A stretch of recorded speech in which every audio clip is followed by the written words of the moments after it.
Hello and welcome to helpyourmath.com. In this video, we are going to look at an example of polynomial long division.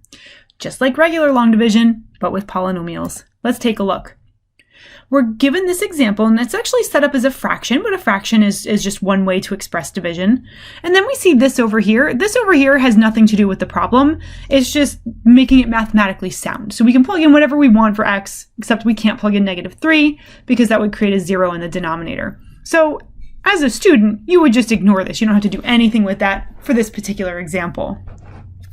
To set up our long division, we take the divisor, the x plus 3, and we put it outside our little housey thing.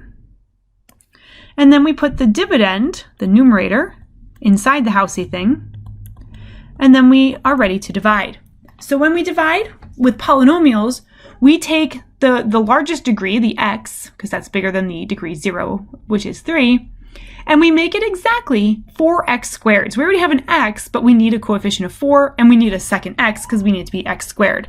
So we're going to multiply by 4x. I put it over the second term just because there are two terms here, so I just kind of like bump it back to where the second one is going to go. This partial quotient, the 4x, now gets multiplied to the divisor, the thing we're dividing by, and we're going to write that product right underneath the like terms. So we have 4x squared, those should match, plus 12x. Now in division, this gets subtracted. And when we have subtraction in front of a set of parentheses, and when we're taking an expression and subtracting it, we distribute the subtraction sign. Each term within that expression needs to get subtracted.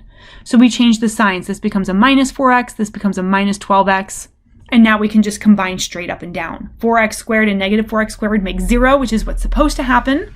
Negative 2x and negative 12x make negative 14x. We bring down the next term in our dividend.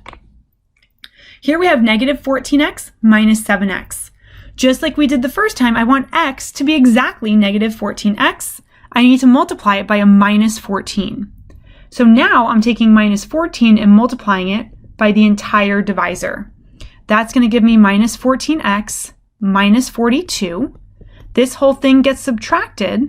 We distribute the subtraction sign, which actually ends up turning everything positive from that one polynomial. And now we combine straight down. Negative 14x and positive 14x make 0.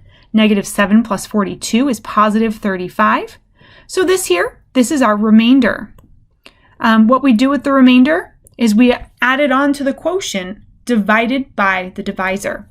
So we're going to write our final quotient is 4x minus 14 plus the remainder, 35 over x plus 3.